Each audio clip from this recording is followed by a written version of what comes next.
Oke, assalamualaikum warahmatullahi wabarakatuh. Selamat malam. Kita masuk ke tutorial web yang kedua, di mana tutorial web yang kedua ini membahas tentang artikel ya.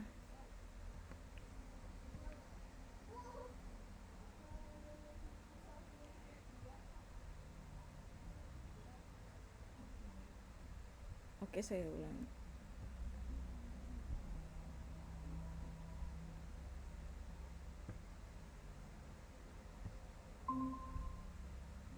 Oke, saya ulangi ya. Assalamualaikum warahmatullahi wabarakatuh. Selamat malam. Kita masuk ke web 2. Di web 2 ini kita membahas tentang ini ya, membedah contoh artikel yang ada pada e-learning. Baik, saya akan share screen.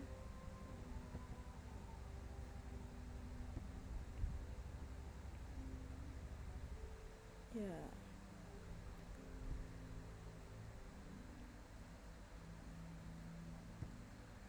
Di sini kita akan membedah satu persatu, mulai dari judul hingga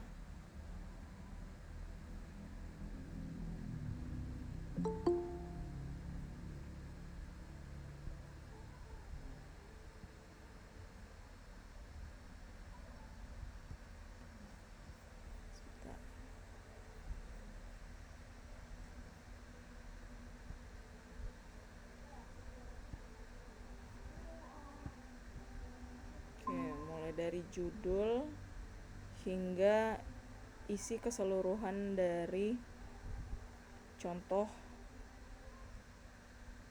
yang ada pada contoh artikel yang ada pada e-learning. Dari judulnya kita udah lihat ya, usability testing aplikasi web menggunakan metode PSS UKI. Metode PSS UKI ini mungkin ada yang sudah tahu, ini adalah kuesioner ya. Metode penilaian, metode testing yang menggunakan kuesioner. Jadi dia ingin melakukan penilaian terhadap kegunaan ya, kegunaan fitur-fitur yang ada pada aplikasi web. Di sini untuk aplikasi web yang akan menjadi objek penelitiannya adalah aplikasi web SITA ya, aplikasi milik UT, yaitu Sistem Informasi Tiras dan Transaksi Bahan Ajar SITA. Nah, permasalahannya adalah kenapa dia memilih untuk melakukan testing usability terhadap aplikasi web ini, karena ternyata untuk metode atau sistem pelayanan dan pendistribusian bahan ajar yang paling tepat itu menggunakan metode online, yaitu menggunakan website.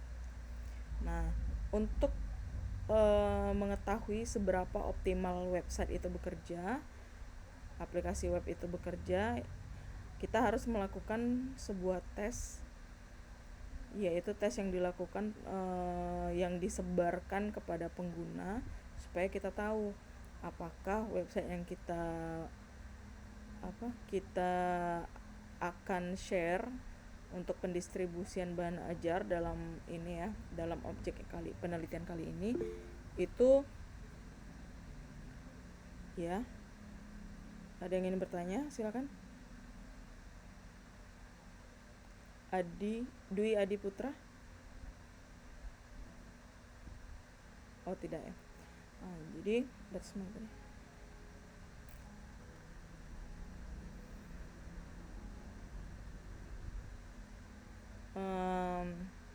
Jadi dia perlu mengetahui seberapa optimalnya aplikasi web tersebut menggunakan metode PSSUK. Bisa dilihat kenapa dia menggunakan metode ini. Ya, salah satunya pada metode ini di abstrak dia jelaskan ya. Metode PSSUK ini kenapa digunakan? Karena dia menggunakan aspek usability. Memang di dalam metode PSSUK ini narasi yang ada pada instrumen penilaiannya itu terdapat aspek usability, jadi sangat cocok kepada penelitiannya, yaitu melakukan uji usability terhadap sebuah web. Nah, pada PSSUK ini menggunakan fokus 4 kategori penilaian. Ada pada konsep System Useful, Information Quality, Interface Quality, dan secara keseluruhan overall ya. Jadi penelitian ini dilakukan kepada 140 orang dengan menggunakan 5 skala poin. Metode skalanya yaitu skala Likert. Jadi kenapa dia pakai skala Likert? Itu pasti ada juga referensinya. Bisa jadi skala Likert dengan metode PSSUK itu memang memang bisa masuk berkesinambungan. Nah, ini harus dijelaskan pada pendahuluan. Jadi kita melakukan penelitian seperti pada penelitian di artikel ini, dia ingin melakukan penelitian uji usability terhadap website milik universitas terbuka. Kenapa dia memilih itu? Dikarenakan universitas terbuka menerapkan sistem jarak jauh, memiliki bahan ajar atau modul yang akan dikelola dan distribusikan kepada mahasiswanya. Supaya pendistribusian bisa cepat, efisien, jadi dipilihlah dengan meluncurkan aplikasi web. Nah, untuk mengetahui efektif dan efisiensinya web ini perlu dilakukan penilaian, salah satunya dengan melakukan uji usability. Seperti itu. Sudah terlihat ya di pendahuluan alasan kenapa dia ingin melakukan penelitian ini. Lalu dia jelaskan juga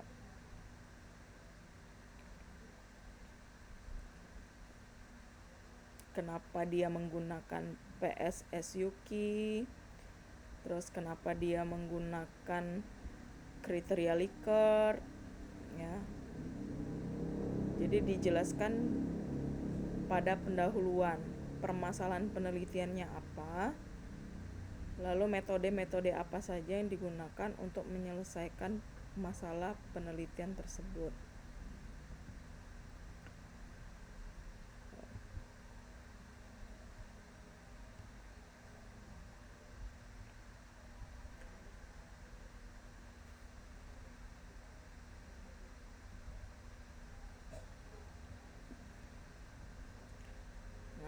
Di sini ya bisa dilihat dari penjelasan paragraf di atas, ada beberapa penelitian menjadi referensi dia kenapa akhirnya dia memilih metode PSSUK. Karena menurut penelitian sebelumnya secara signifikan mampu ini dia jelaskan ya. Menurut penelitian selanjutnya, ini kenapa dia memilih PSSUK. Ini alasannya berdasarkan beberapa penelitian sebelumnya itu PSSUK ini atau Post Study System Usability Questionnaire ini secara signifikan itu mampu menunjukkan kualitas aplikasi. Ya. Namun pada penelitian-penelitian sebelumnya belum ada kajian terhadap atau tes terhadap aplikasi Sita. Maka dari itu dia kenapa mengambil objek penelitiannya yaitu web Sita yang ada di universitas terbuka.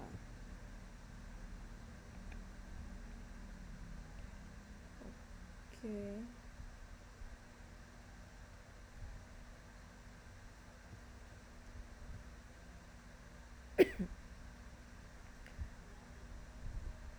Apa sih tujuan dari penelitian ini? Nah, itu ya, tujuan ini adalah jawaban dari permasalahan penelitiannya. Dia ingin mengetahui aspek-aspek kepuasan pengguna terhadap aplikasi web dari segi fitur atau fasilitas menu yang disediakan dalam web Sita.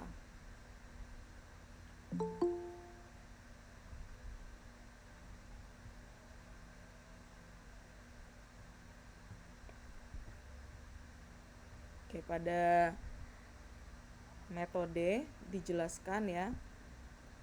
Pada metode ini dijelaskan apa saja yang digunakan dalam penelitian.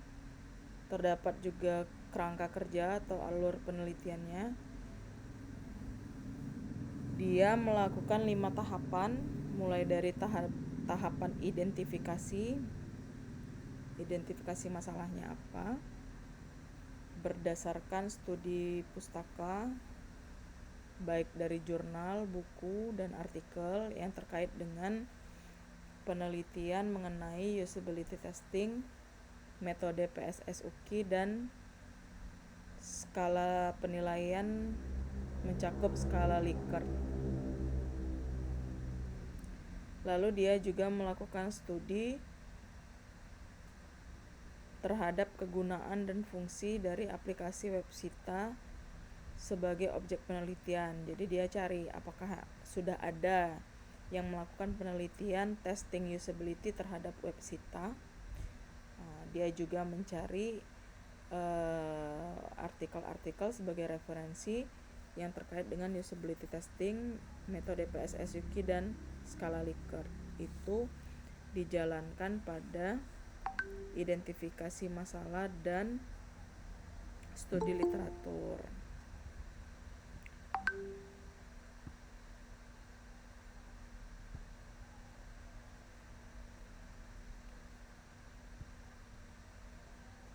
Lalu selanjutnya setelah dia melakukan studi literatur, langsung melakukan uji kegunaan aplikasi ya, yaitu dengan cara mendistribusikan angket kuesioner PSS-UKI tersebut kepada 140 responden dengan jumlah butir pertanyaan 19 butir. Untuk 140 responden dan 19 butir pertanyaan itu harus memiliki referensi yang jelas, baik itu dari artikel atau juga dari buku yang menjadi referensi. Jadi tidak secara acak, spontan langsung memilih responden sebanyak 140. Jadi untuk 140 responden itu harus ada referensi yang jelas. Bagaimana sampai bisa kita menentukan cukup dengan 140 responden kita dapat melakukan testing usability dengan 19 butir pertanyaan.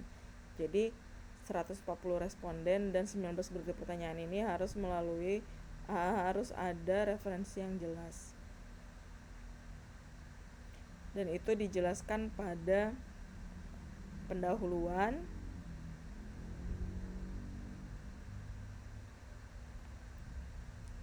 Maksudnya di bagian pendahuluan. Lalu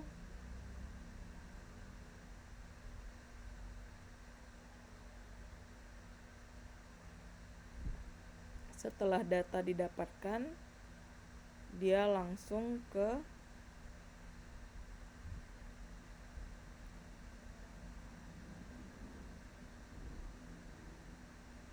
pengukuran ya, langsung ke pengukuran.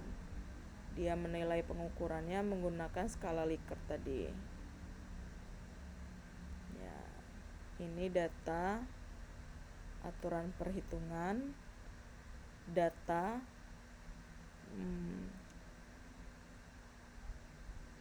data pengguna ya. Data pengguna yaitu ada terbagi pada 3 unit dengan jumlah pengguna seperti yang ada di tabel ya, sehingga didapatlah 140 jumlah responden.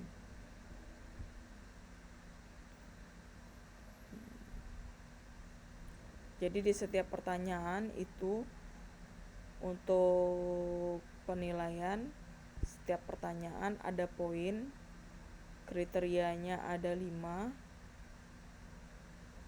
ada di sangat tidak setuju, netral, setuju, dan sangat setuju. Setiap kriteria itu memiliki poin. Lanjut ke hasil dan pembahasan.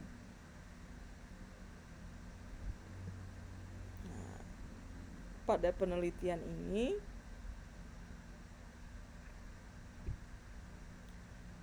diketahui bahwa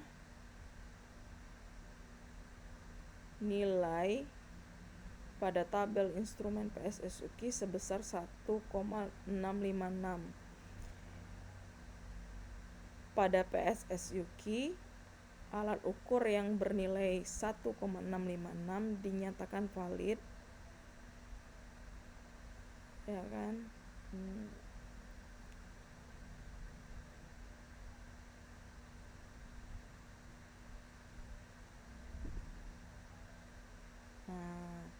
Situ sudah dijelaskan ya, jika sudah dinyatakan valid maka tidak harus melakukan uji reliabilitas.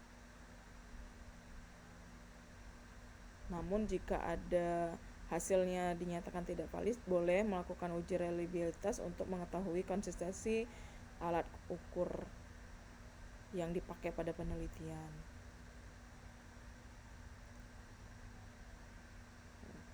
PSSUKI.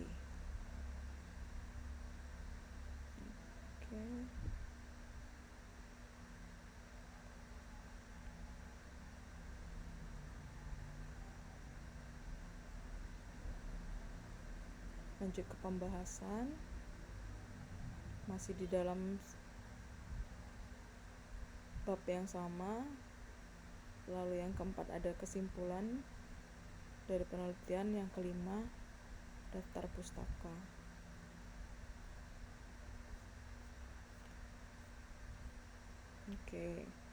Kalau untuk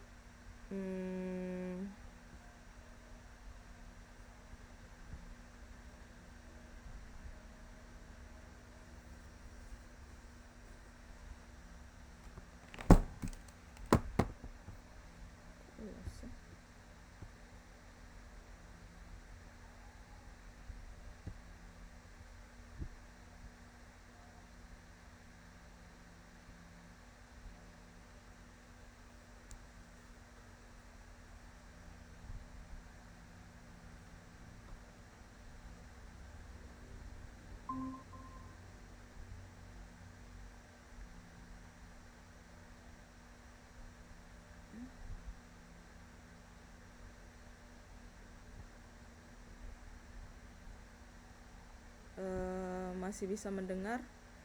Tadi koneksi saya terputus. Bisa, Bu. Ya. Masih bisa, Bu. Ya. Baik, saya lanjut ya untuk selain membedah artikel, kita juga pada pertemuan ini mengetahui kerangka ya.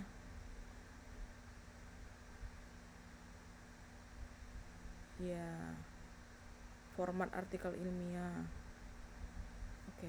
Selain itu juga kita akan saya sudah, yang lain apakah sudah download dari jurnal aslinya? Ini saya akan share.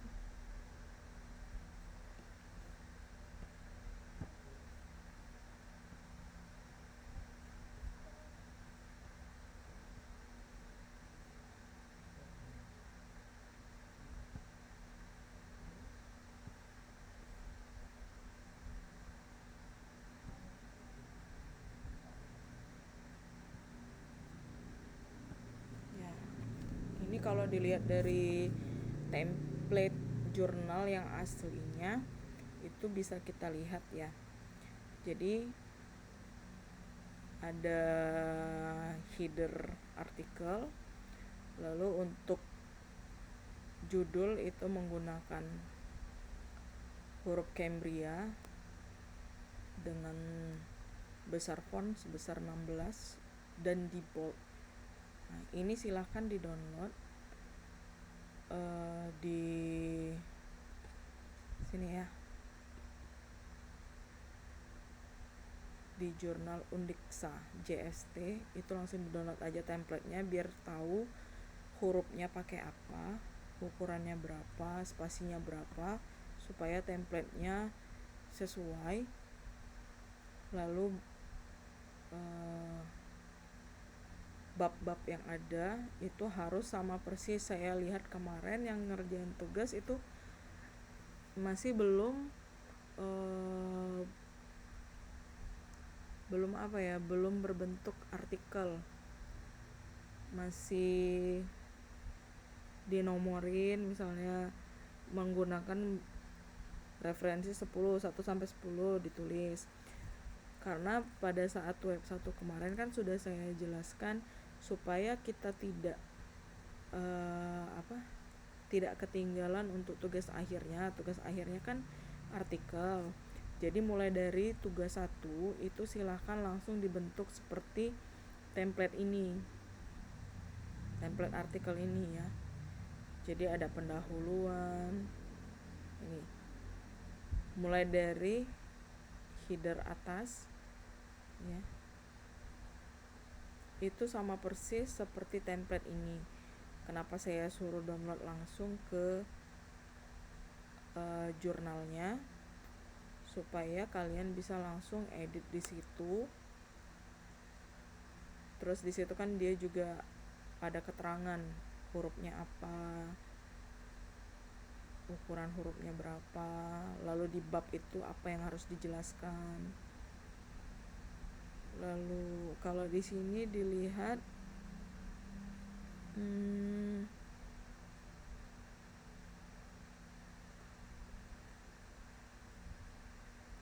ada keterangan untuk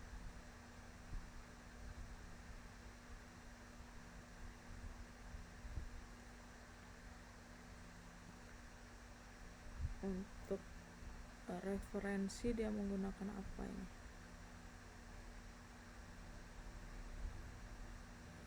Abstraknya ada 2 ya, abstrak yang berbahasa Indonesia dan berbahasa Inggris. Lalu coba kita lihat, kalau dilihat dari contoh yang ada, dia pakai gaya selikungnya apa ya, ya daftar pustakanya juga gaya selikungnya menggunakan gaya selikung apa. Jadi silakan disesuaikan, jangan pakai gaya selikung yang lain, sesuaikan dengan apa yang ada di template. Lalu dia menggunakan daftar rujukan menggunakan Mendeley. Tapi boleh jangan terfokus dulu ke sana. Jadi kita terfokus pada tugas 1 dan tugas 2, yaitu mengisi di bagian pendahuluan. Kalau tugas 1 kemarin kalau nggak salah itu menuliskan judul, permasalahan, lalu referensi yang dipakai yaitu 5 dari artikel, 5 dari buku penelitian 10 tahun terakhir. Saya lihat ada yang masih kurang dari 10 ya. Masih kurang dari 10.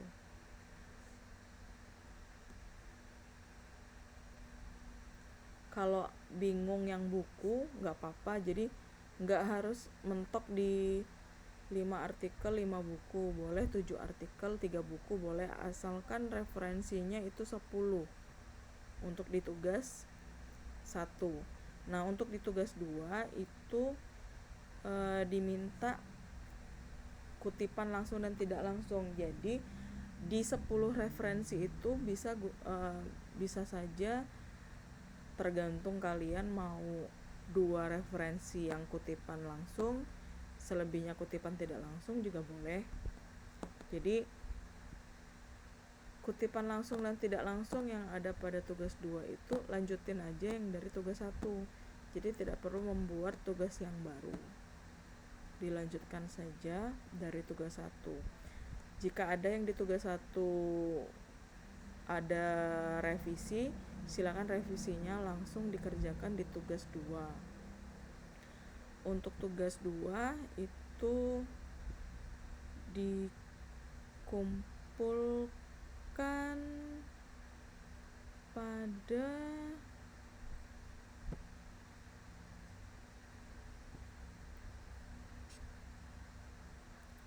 paling lambat 11 Mei ya. Kalau untuk tugas 1 kan sudah ditutup, dan saya lihat ada satu yang nggak submit.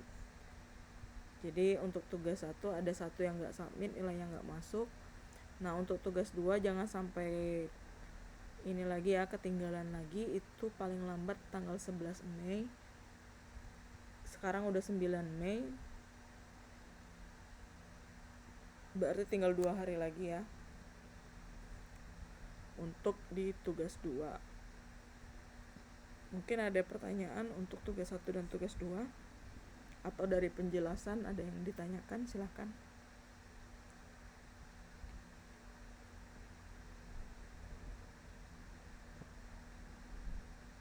Saya nggak pakai video ya, soalnya internetnya nanti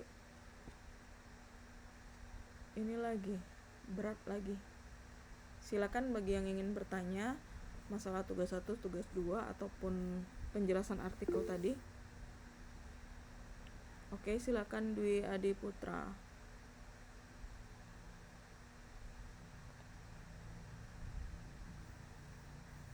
Silakan Dwi Adi Putra.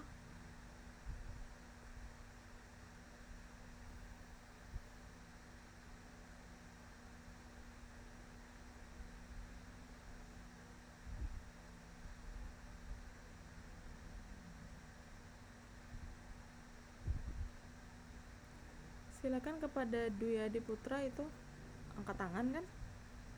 Ada yang ingin ditanyakan?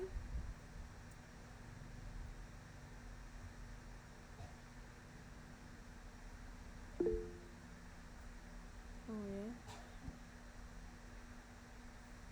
Assalamualaikum Bu, saya mau bertanya, kutipan langsung tidak langsung itu kita di bawah pendahuluan apa di bawah metode? Seperti yang saya jelasin tadi ya, kutipan langsung dan tidak langsung itu silakan masukkan pada pendahuluan. Silakan, kan kalau pada tugas 1 itu kan diminta 10 referensi kan. Nah dari 10 referensi itu silakan gunakan berapa referensi yang menggunakan kutipan langsung dan berapa referensi yang menggunakan kutipan tidak langsung.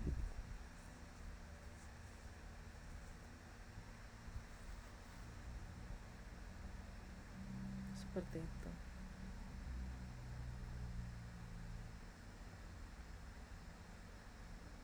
Ada lagi yang mau bertanya, silakan.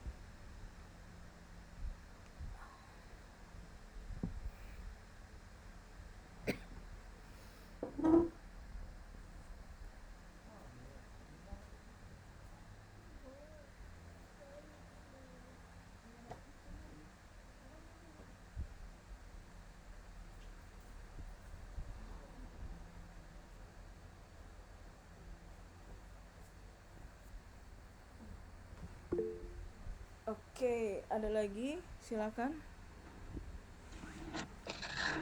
Assalamualaikum warahmatullahi wabarakatuh. Bu, izin Waalaikumsalam bertanya. warahmatullahi. Ya, Untuk tugas 1 ya. itu belum keluar nilainya, Bu.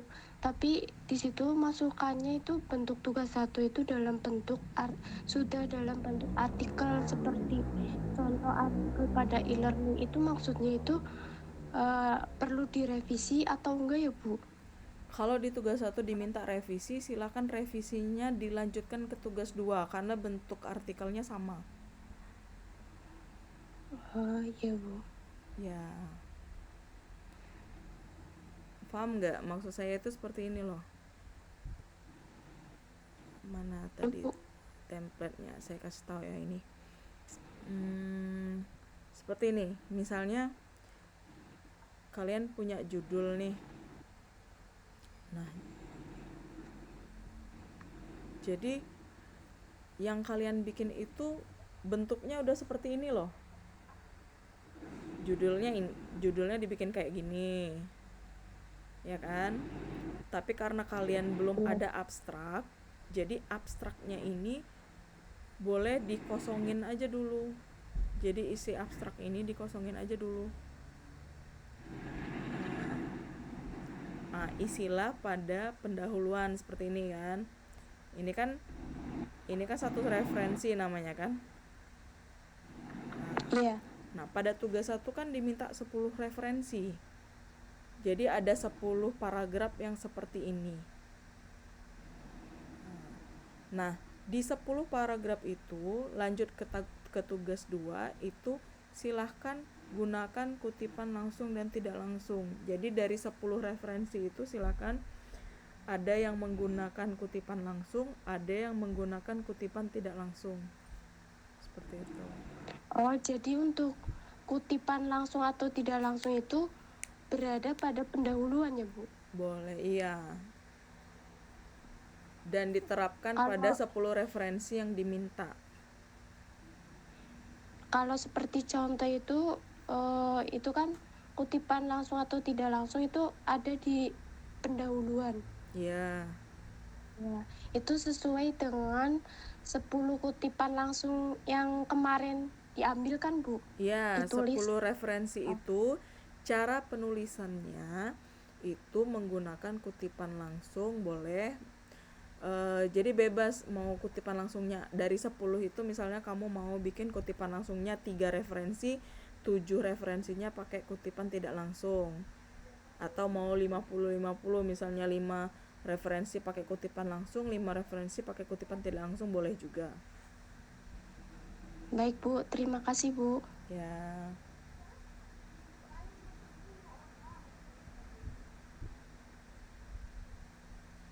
Ada lagi yang lain?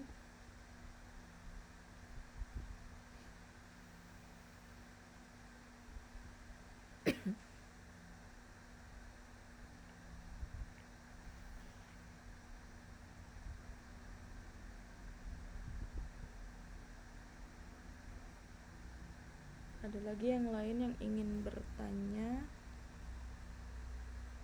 mengenai tugas?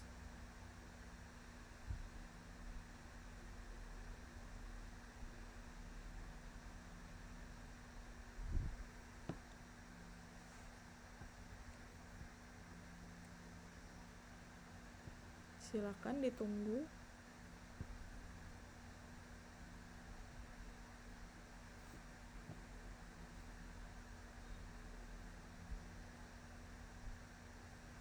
Jika ada yang ingin bertanya mengenai tugas,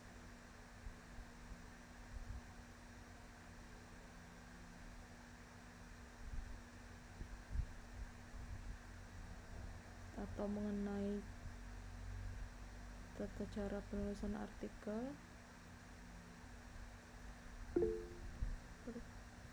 oke. Mentari Okta, silakan. Izin bertanya, Bu. Ya. Saya masih bingung sama kerangka dari karya ilmiah ini, Bu. Ya. Sesuai sama template dari e-learning tuh saya masih bingung. Mm-mm. Itu maksudnya itu bentuknya tuh gimana, terus penempatannya itu gimana masih bingung. Inilah sesuai ini kan udah saya contohin yang tadi ya, template-nya. Ketinggalan masuk tadi saya. Oh, Maaf. ketinggalan masuk, bentar ya. Nah, maksudnya sesuai template itu yang ini. Nah, kan di e-learning udah dikasih contoh artikel kan ya. Nah, Iya. jadi maksudnya harus sesuai template itu. Jadi judul penelitian kamu sesuai yang saya blok. Nah, ditulisnya di situ. Warnanya warna hijau, huruf-hurufnya sama seperti itu. Maksudnya sesuai template itu yang seperti itu. Lalu setelah judul itu ada nama penulis. Ini ya, nama penulis. Terus ada afiliasi penulis. Lalu setelah itu ada abstrak. Nah, ini yang dinamakan template. Abstraknya harus di sini sama persis. Kalau misalnya abstraknya nggak panjang, berarti abstrak yang bahasa Inggris di bawah abstrak bahasa Indonesia. Jika abstrak bahasa Indonesia-nya panjang, berarti abstrak bahasa Inggrisnya ditulis di sebelah sini. Sama seperti template. Seperti itu. Lalu selanjutnya ada pendahuluan. Nah, 10 di tugas 1 yang diminta 10 referensi, yaitu 5 artikel dan 5 dari buku, itu dimasukkan di pendahuluan. Nah, kalau ini kan contohnya dia ngambil dari artikel penelitian nih. Penulisnya ada 2 ini. Untuk satu paragraf ini ada 2 penelitian. Jadi satu paragraf ini diambil dari 2 penelitian, yaitu penelitian dari Nur Septaji dan penelitian dari Utia Rahman dan Idris, sama-sama di tahun 2021. Nah, yang saya sepertinya ini kutipan tidak langsung ya. Jadi kutipan tidak langsung itu adalah kutipan dari sebuah referensi yang diceritakan ulang atau dibahasakan ulang atau diparafrasekan. Jadi apa yang disampaikan oleh Nur Septaji dan Utia Rahman itu dia rangkum dan dia ceritakan pakai bahasa dia sendiri, sehingga tercipta satu paragraf ini. Itu kutipan yang tidak langsung. Kalau kutipan langsung itu apa yang ditulis oleh Nur Septaji itu ditulis langsung tanpa ada yang diubah. Nah, jadi untuk di tugas 2-nya kan ada kutipan langsung dan tidak langsung. Nah, boleh dari 10 referensi itu silahkan saja, mau berapapun boleh, yang mana yang langsung, yang mana yang tidak langsung, kutipannya terserah, dimasukkan pada bagian pendahuluan ini. Jadi ini kan ada 2 nih, berarti udah ada 2 referensi dari artikel penelitian. Kalau dilihat dari contoh ini, sepertinya semuanya berdasarkan artikel penelitian, belum ada yang dari buku.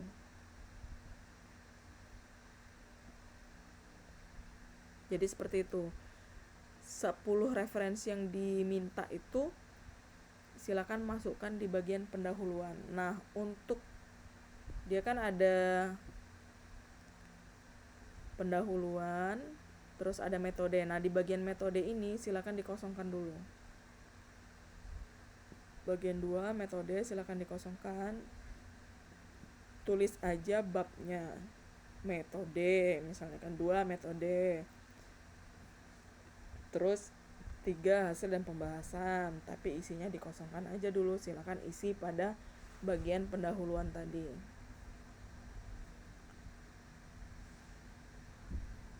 Seperti itu.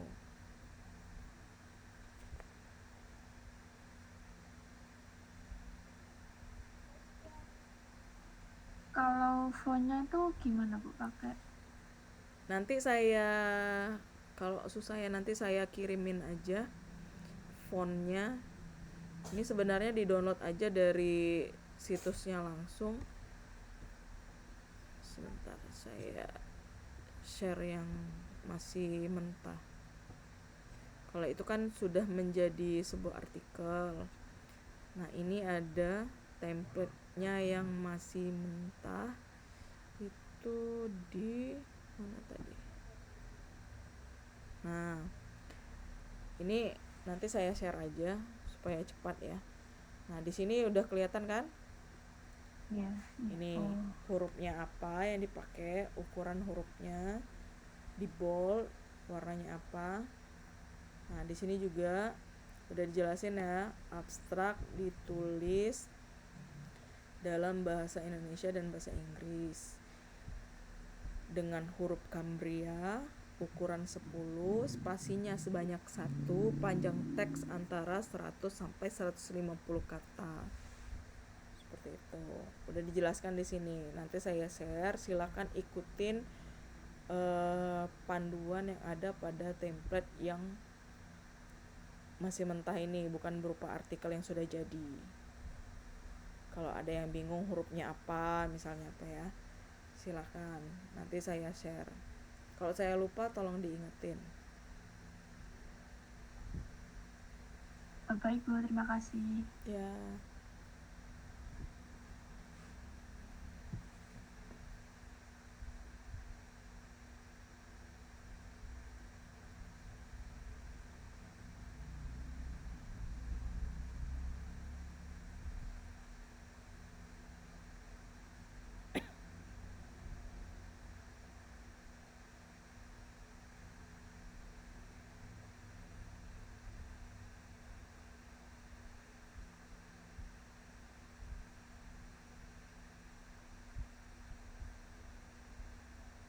Ada lagi yang lain sebelum kita tutup tuh webnya?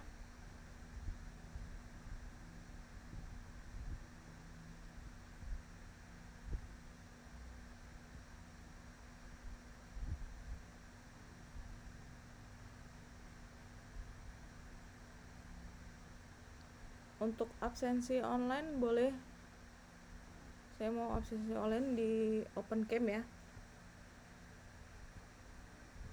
Baik, Bu. Ya, open cam.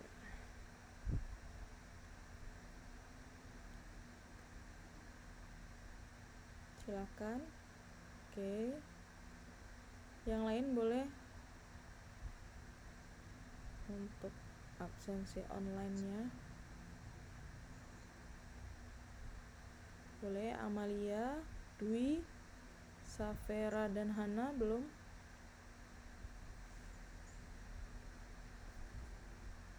Oke, tinggal Amalia dan Safera lagi ya.